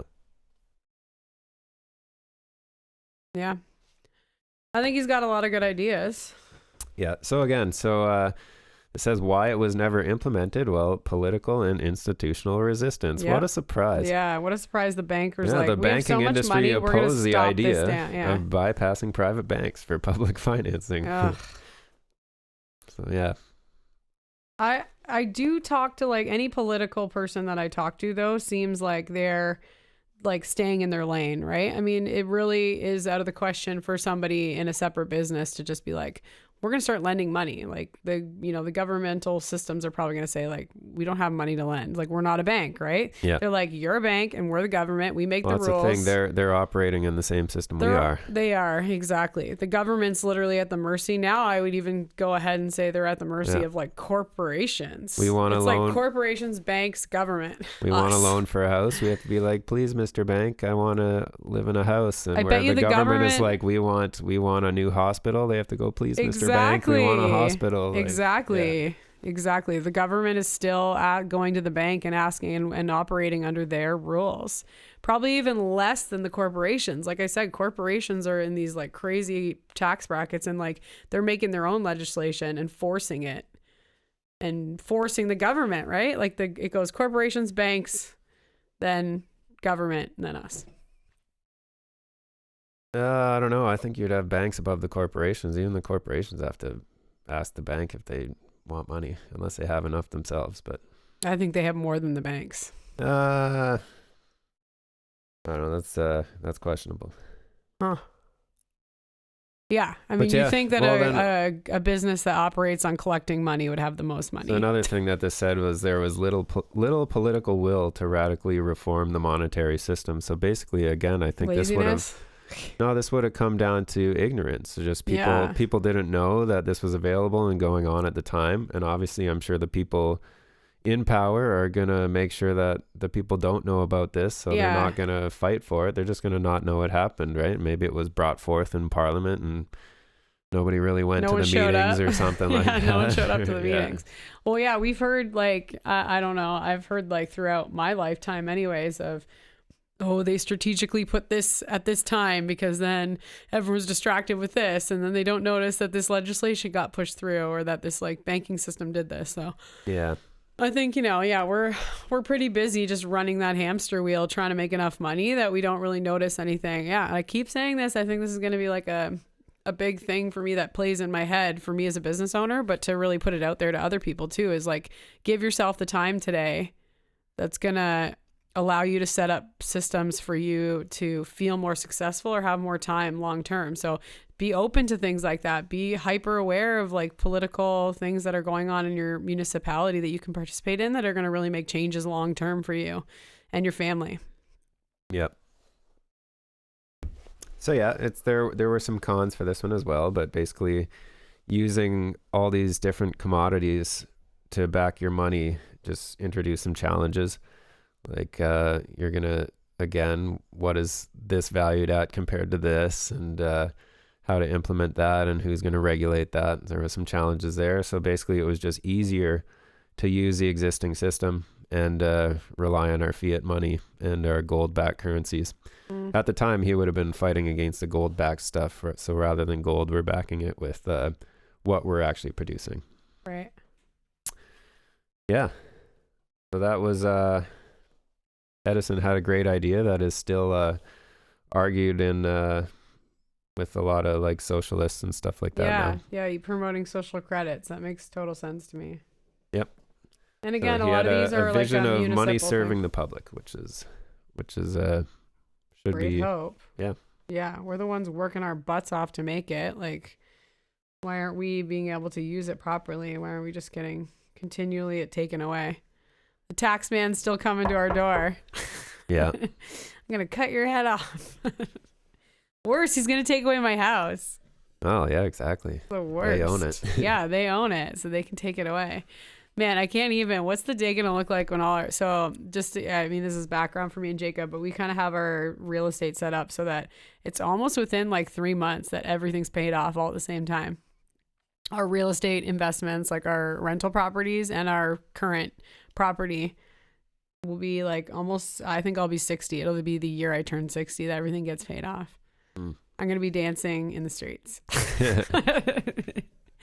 Maybe driving I don't even know. I don't even have a dream car. Yeah. My Nissan Rogue, that's it for me. Because, yeah, I don't even know. You just like spend your whole life just saving because you never have enough money. And then what? You die with lots of money in your bank account. Yeah. I don't know. Cool. Well, I really like that one, but I really like this next one because it's happening right now. There's places in the world where they operate like this. My friend at work was telling me about Dubai. And this is, as you were describing it to me, I was like, this is exactly what my friend at work was telling me about. That's where it's happening. Yeah. For sure. Yeah. So this is Islamic finance. And this is a financial system that basically it aligns with Islamic law. They call it Sharia or Sharia law. So again, like all these different terms have like an Islamic name, but I'm just going to say like the English name that we understand. Okay. And it's cool because it's, again, like a lot of this stuff goes along with their religion, but it ends up providing like ethical financing, which is great. Again, like I feel like we should have some ethical rules. You want to hear the countries that are using it right now, currently? Sure, let's listen to the countries. Do you know? No. No, I don't. Okay. So yeah, currently to date, this was in 2020. It was a like Service Board of Financial Central Bank. So currently in Indonesia, Saudi Arabia, Russia, United Kingdom. United Kingdom? Yeah. The European Islamic Investment Bank. Oh, so it's a specific bank in United Kingdom. France and Germany, there's 4 different Islamic banks operating under a European Union. Sorry. And then there's they just listed a number of other ones. Iran, Malaysia, United Arab Emirates. How do I say that? Emirates. Yeah, that's Dubai, right? Yep. Yeah, Kuwait, Qatar, Turkey. Yeah. And Pakistan. Yeah. I don't know how many are like, there's some banks that are operating in the country that are doing this, or whether it's the total, like from what I understood. So they're Islamic financial in Dubai, it's institutions. the only operation because it functions with the government. Yeah. The government came first and then they made this type of banking system there. Yeah. So yes. This is exciting because this is happening real time. Yeah, and again, I think the main thing, and this is like number one of their core principles of Islamic finance, is the prohibition of interest. And again, this is just something that is like such a crippling blow to our financial system. Like everything operates on interest, and so they believe that charging or earning interest on a loan is like evil. It's against their religion and it's strictly forbidden. So there's, as we're going to go through it, there's other ways that these institutions make their money, but again, it's just not going to be as crippling as an interest charge is. Right. Yeah, when you're talking about compound interest, because it's a percentage of the total amount that you own, and you were talking about this last night, but I was like, oh my gosh, right. It fluctuates whenever it wants. Look at what we've gone through in our interest rate hikes this year. And this is on our mortgages. Yeah. Like this is our life. Like this is our home. Yep. And people are losing their house left, right, and center because they signed up for one amount and now all of a sudden they've switched it on them. It's insanity. So I think this at the core, as a core principle, is like the most important thing. Yeah. Whoever made up this idea that it's okay to just charge people compound interest on the money they borrow is ludicrous. Yeah. So it says money in Islamic finance is considered a medium of exchange and not a commodity to be traded for profit. So basically, yeah, they're just bringing it down to the basic concept that this money is made for exchange and it's not to be like gambled with and and bartered to try and just make more money on top of that, right? Right. So another key concept is risk sharing. So profits and losses should be shared among parties in a financial transaction. So basically everybody agrees beforehand, like, we're putting in this much amount of money and it's going to be, if we lose, we kind of split the loss. So everything's fair among everybody, right? Mm-hmm. Investments must be based on assets or business ventures where both risk and return are shared. Oh wait, this was kind of getting into the next one too. They say that transactions must be backed by tangible assets or services. So like they want like real functional tangible things. I'm going to be building cell phones, or I'm going to be we have that now. Raising you go cattle and do or something. Yeah, or this isn't a new concept. yes. This is like, going and pitching a business plan to the government, and the government saying, yeah, we think this is worthwhile. This is great. Actually, this is even more It is, but again, if you go there like we're going to start this big global hedge fund or something like that, that's not something that they're going to back. Right. It's not really creating a tangible asset. It's not maybe not necessarily an ethical thing, and it's not benefiting the community. Yeah. Like you're just going to set someone up to continue to make money off the backs of others. They're not going to go for that. Yep. Right. So yeah, and then again, this is prohibition of excessive uncertainty.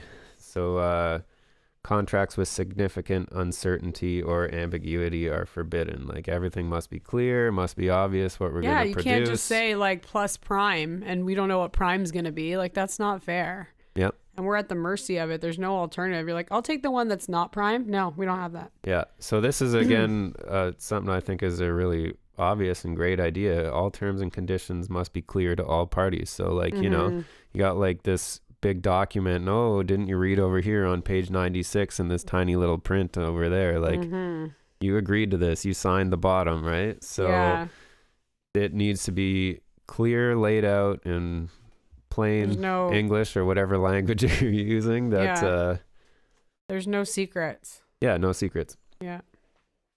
Number 5 was ethical investment. So for them, businesses involving alcohol, gambling, or pork, which are considered under their law, are not allowed. Yeah.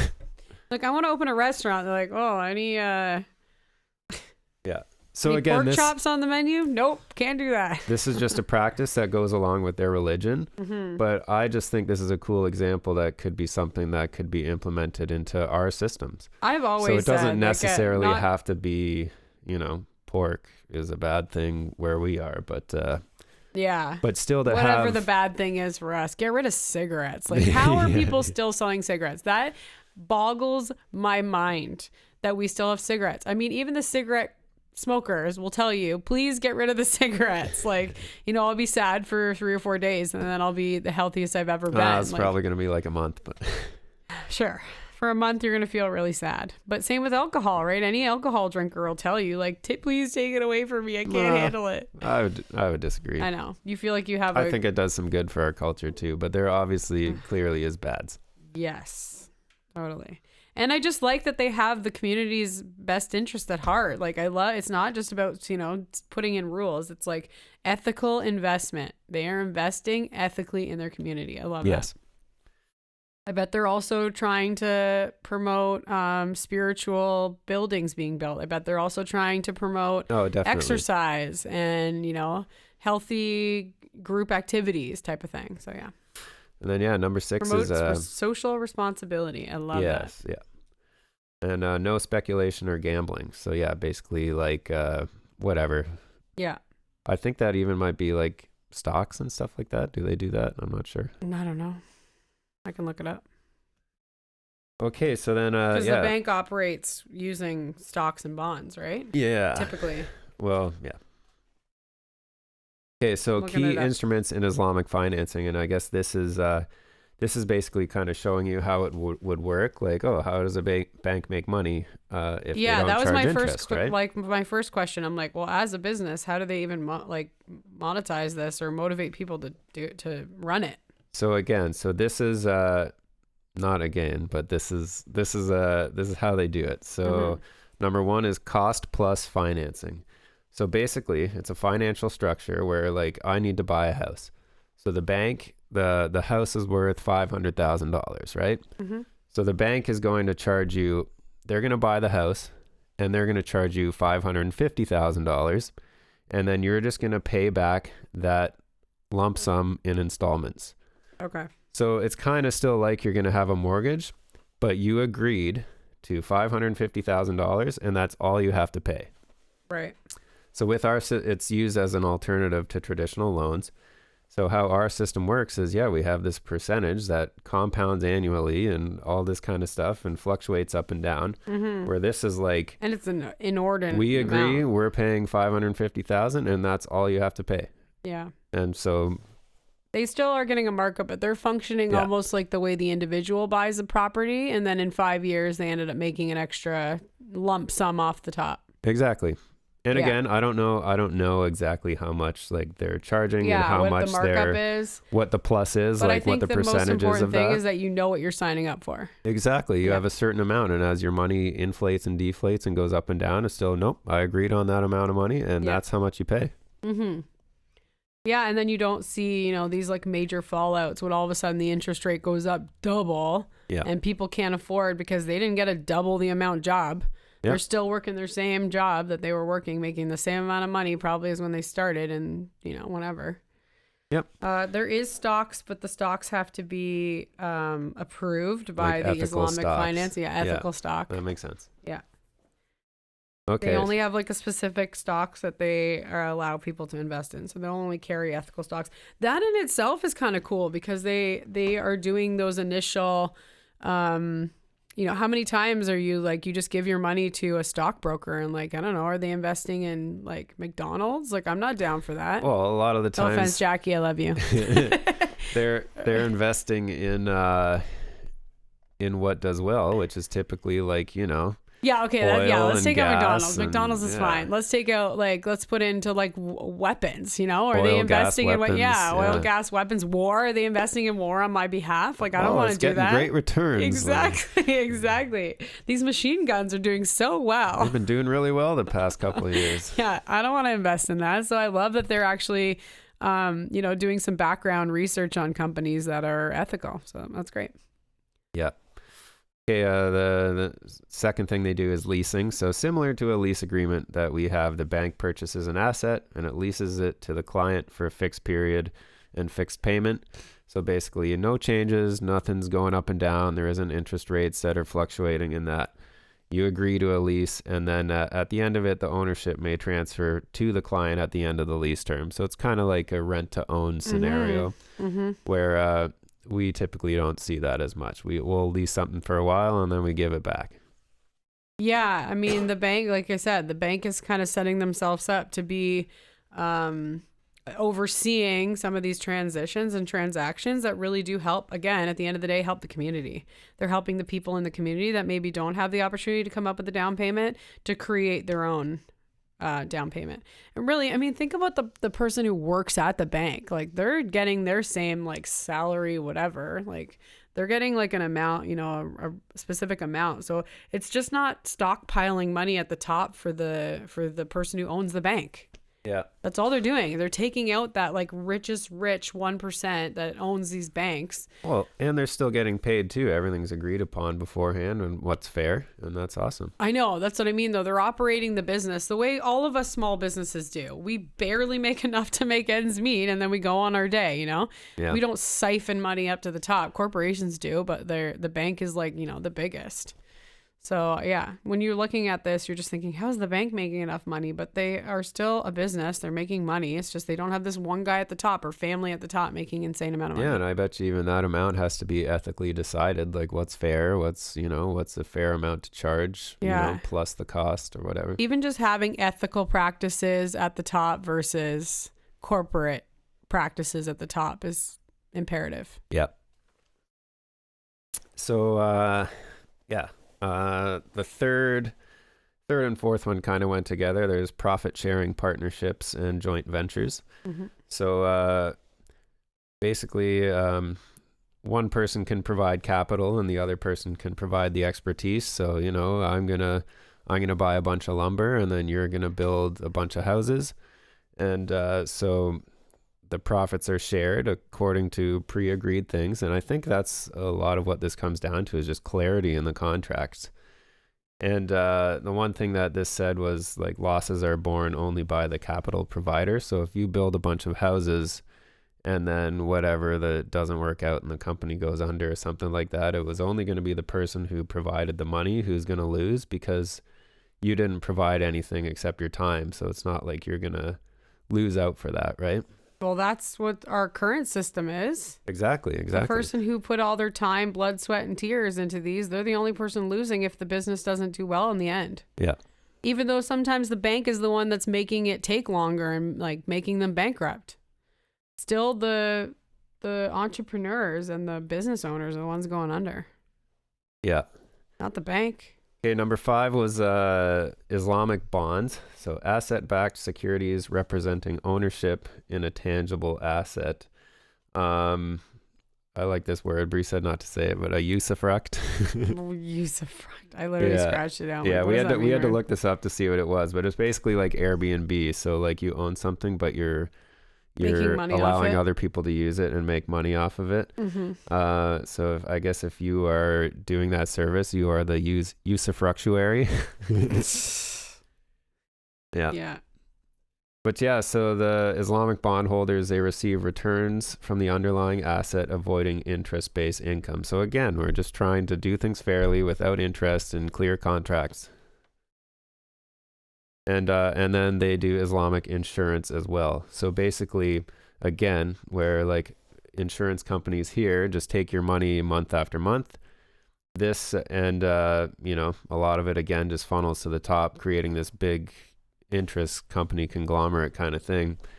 This all the money put in goes into a pool and to insure against risk collectively. And then profits and losses are shared. So if there's profits in the insurance company, then everybody gets a cut of that because you put into that, right? And then if there's losses, tragedies happen, then the money from that pool goes to cover those losses. Right. So that makes sense. So I think our system sort of kind of works like that. But again, you pay monthly regardless. And if there's profits, you don't see a penny of that. Exactly. The insurance company just keeps it. Totally. And if you claim a loss or you put an insurance claim through, then all of a sudden the next year you owe triple the amount. So people don't even use their insurance. Exactly. They're like, I'm not going through my insurance. I'm going to pay for more forever. I might not get insurance again next time. Yeah. So that's not going to happen there. It's just the most unethical crap you've ever seen. Basically. It's the complete opposite of this, actually. Yeah. So yeah, obviously there's some clear benefits, and I think we kind of talked about them throughout it. It encourages investments that benefit society and avoid harm, prevents excessive speculation and gambling, promotes stability. It ensures fairness and discourages exploitation, and it provides financial solutions for individuals and businesses that are adhering to Islamic principles. So do again, I have to be this is something Muslim to go to this bank? You do, yes. You do? Yes. I guess I'm getting rebaptized or whatever it's called. Why I'm kind of going through this is it's a really cool example of something that we could make a similar institution here. Because again, a private bank, change my religion. A bank is a private company, right? Yeah. So you could run one exactly the same, but maybe same ideas. if you're a pig farmer, you're not gonna be like, no. Yeah. Yeah. Cool. Okay, and then again, there's some cons, but basically, a lot of people are just unfamiliar with it. Yeah. Or you don't follow the Sharia laws, so you're not gonna qualify. Right. And yeah, limited presence. They might not have it in your country, so you can't use that. Mm-hmm. But again, this is just this system, so I think it's a really cool example that's something that is being used today. Yeah. And like you said, you talk to people that be used like down the street there, from right? us. Yeah. You talk to people that lived in that in that situation and how it worked. And my friend from work. Yeah. Yeah, he was like, I can't remember how the conversation came up, but it said something of like, he said like, oh, no one speeds or something, or there's no speeding, because I was just talking about the traffic or something coming to work, and he was like, oh yeah, in my country, no one's speeding because you immediately get a ticket in the mail. You go like 51 kilometers and boom, you get a ticket.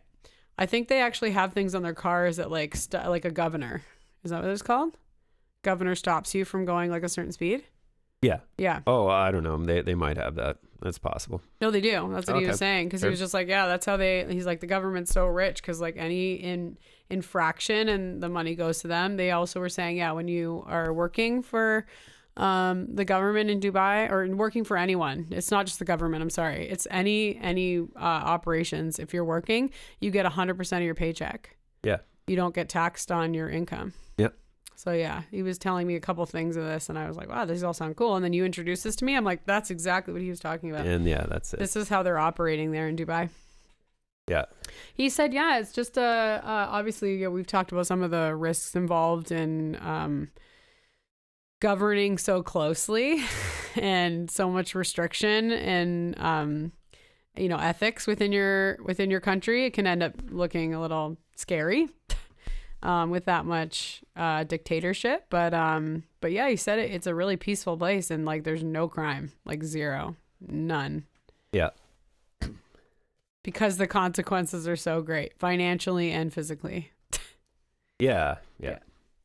All right. And again, we could just use this as an example of like a possibility that could be used in our country. Yeah. Doesn't necessarily have to be tied to a religion or anything like that. No. But for them, it helps, right? It can be tied to just being a good person, like God forbid. Exactly. We've done away with just doing good for people. We're so far away from that. Yeah. Okay, so how I kind of put this together, I had just a couple sentences and some pros and cons in a list. So at the end of it, I was I was curious. I was like, just do one for capitalism. So I just like to read this because I think it's pretty great. Bree didn't want me to read it, but it's short, but it's very well worded. Great. So, okay. Capitalism is an economic system characterized by private ownership of the means of production and operation for profit. In this system, markets play a central role in determining the allocation of resources, production of goods, and distribution of wealth. Supply and demand dictate prices, and competition drives innovation and efficiency. Under capitalism, individuals and businesses are free to trade and invest, fostering economic growth and wealth creation. While capitalism has led to unprecedented advances in technology, standard of living, and global trade, it also faces criticism for exacerbating income inequality, environmental degradation, and economic instability. So yeah, the pros: it encourages innovation and technological progress through competition. It provides individuals with opportunities for economic advancement. It facilitates efficient allocation of resources via market mechanisms. And it supports economic growth and global trade. Sure. But then cons: contributes to income inequality and wealth concentration, can lead to environmental exploitation and unsustainable practices. It's prone to economic cycles of boom and bust, and it may prioritize profit over social and ethical considerations. And I think, yeah, that's just a great write-up of exactly the system that we're living in. Yeah. Lots of promise, quote unquote freedom, but really, I mean, it's sacrificing social and ethical parts of our community to bring profit to the richest rich, the 1%. It's 1%. Yeah. Of the population. And again, I like in the cons, it says may prioritize profit over social and ethical considerations, but I think that it's not may, it's just it does. Yeah. And you are like, you don't have a choice. You're required to get profit. And I'm sure they're talking about like economic cycles of boom and bust, which we see obviously on on all our media marketing or media information. They're saying we're in an upswing, or we're in a downswing, we're like prosperous, everyone's doing really well, unemployment's up, now we don't have jobs, and like it's really leaning on this like kind of wave of uncertainty. And I don't, as somebody who's like going will continue to go through it because I am like a thinker and a dreamer and a business owner. It's consuming. Yeah. I can't think of anything else. Every day, all I think about is like, do we have enough money? Do we have enough money today? Do we have enough money tomorrow? Do we have enough money for retirement? And I think that's the more you look into stuff, that's what I find. And that's why I think at the heart of it, capitalism is just a bad system, or it's kind of has like evil roots, because everything has to be a business. Like, oh, I want to feed homeless people. Like, I'm going to be a charity. Like, that's a business that makes money. Yeah, it has to make profit. Otherwise, it's just going to go under. Otherwise, you can't feed yourself. Yeah. If you can't have money, you cannot feed yourself and your family or keep a roof over your head. Yeah. So there's everything. no getting out of this. The government has to be an entity that makes money and profit, because if it doesn't, it collapses. And like, you need profit to survive in this system. Yeah. Where I think things could be structured differently. Yeah. This is a miserable podcast. I'm miserable now. Yeah. Well, yeah. Close it off on a sad note. I don't know. But again, like, this is just... close it on a sad note. Yeah. Maybe we can just, whatever, banter about it and have some hope for the future. Well, that was kind of what I wanted. Like, you shouldn't have finished with this. You should have opened with this misery. That's true. That's true. Yeah. But no, and again, I mean, we all want to be able to go on Amazon and buy what we want to buy, and, you know, and we are getting paid, quote unquote, fairly for our job. We know what we're going towards, right? I know what I'm showing up for at my job. Like, there is an understanding in capitalist where everybody has that like universal concept of our currency, and we know how much a dollar is worth and blah, blah, blah, you know. Yeah. It does solve some problems. Yeah, definitely. And I think it's something where we don't have to take away what we've accomplished. No, it's not all like, the technology, all right, you know, the innovation. We all agree we this is bad, that. So we're all just gonna go live in the forest, and you know, that sounds so good. We can't even it do does that. Sound good. No, I know. How are you gonna get food? I don't know how to grow food anymore. But yeah, you know, creating a system like Amazon, like what your needs available whenever you need it. Hey, maybe that's a great thing to have. You know, it's not like we're going to take that away because all of a sudden we want to do it ethically, right? Well, I think at the heart of it, you know, who's making all those things that are going on there, and yeah, who, you know, do we need the technology and innovation that we have? Is that really bad for the environment because we're producing too many things that we don't need? Yeah. Our dumpsters and exactly. And that's what the competition is coming, you know. That's what the competition creates, right? Right. You could have it where every car built was like the best car on the road. Yeah. Right? Yeah. Instead, we have cheap, crappy ones, and we they're have, dying, you know, expensive, have, good ones. Yeah. But it's all made with about, you know, the same amount of metals and things like that. Why don't we make them all good? Yeah. Why don't we make them all last long? Because competition. Yeah, we want to make it as cheap as possible. You need to make more money, so we have to make them break down. Huge. So people have to buy more, and like it's just this, like, you know, it's just a shredding machine or just a meat grinder, and it's just constantly needs to be fed. Yeah. And again, like I said, the most important thing for me and my family is that our social and ethical beings are not being cared for. No, definitely. I'm not being cared for as a person. I am a commodity. How much money am I making, and how much money am I giving out, and how much money am I spending? Yeah. And that's it. That's my only value. Well, I know how I use and make money. We've been to a couple music festivals, and there'll be people walking around, and they just ask you like, "Oh, how was your experience?" But then, like, a couple of them are just so blatant with it. They're just like, "Oh, how much money did you spend? How much did you stay at a hotel? How much did it cost?" And like, the only thing, like, basically what that's saying is like, this event will continue as long as you pay enough. And and it's sad. Like, the festival should happen because it's fun and the community loves it, and it's, you know, bringing all these amazing artists and things into a place to have this great event. Yeah. But then it just comes down to how much you're going to pay. And that's why it happens. How much will you pay for this?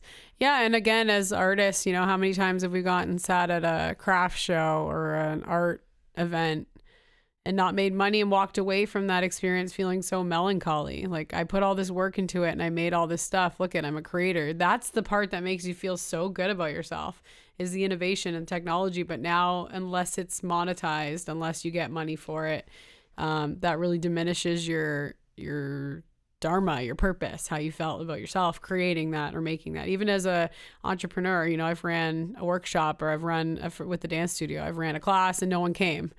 You know, I've opened up classes, I got the teacher and I got the space and nobody showed up. And I was like, oh, you know, I'm working so hard and now we don't have anyone, you know, taking this class. So anybody who is in business will tell you, you know, your emotional status relies on this. And that's terrible. It shouldn't. Yep. It should go back to being more, you know, are you a good person? Are you a good mom? Are you a good friend? Are you, your social power and value should be way more important than your bank account. Yeah, of course. So yeah, some of these ideas of doing social crediting and getting, you know, like, why am I not reimbursed? I guess we have like mother's allowance, but it's not enough. Like, moms aren't just like, oh yeah, I'm at home because I don't need any more money than my $500 a month for my kids. I find when we hear a lot about that stuff, like, it tends to they tend to focus on negatives, like, oh, if you do this thing, you're going to be punished. Yeah. But there's examples in the world where I think it's in Holland or something like that. But basically, like, they have these very busy highways, and so, like, the 407, it's got cameras on it, but if your car is not on those roads during a specific amount of time, you get money into your bank account. Oh. So they'll ride their bikes to work because they're getting reimbursed. They're getting paid for it. Yeah. Why not which is positively like a positive reinforce than a negative enforcement, than right? to punish us and penalize us for something that we're doing. Yeah. Yeah. I mean, lots of great ideas. Hopefully we can at least implement them in our, like I said, we have the opportunity because we have a business. We can do this within our small community networks, even if the government is never going to do this. Yeah. But and also, yeah, some of this Islamic stuff that they've already like put in. Maybe, you know, some of our banks will take some of this. Well, that's what some of these practices. Yeah, I don't know if you can find anything like that here, but hopefully people make it an institution that would operate that way. Mm-hmm. Again, I don't know if you can make your own bank, but I think those are all pretty cool practices. And it seemed like you'd still do okay running that. First, we're making a church. Now we're making a bank. Right. Sounds like the commune dream's gonna happen. We hope. Yeah, sure. Awesome. Well, when you guys are listening to this, we are in Mexico. Yay. So yeah, we will be back. Our next podcast will be back with lots of fun stories about Mexico. Don't forget to follow us on Spotify and you'll never miss a podcast. Yep, for sure. Awesome. Okay, good night.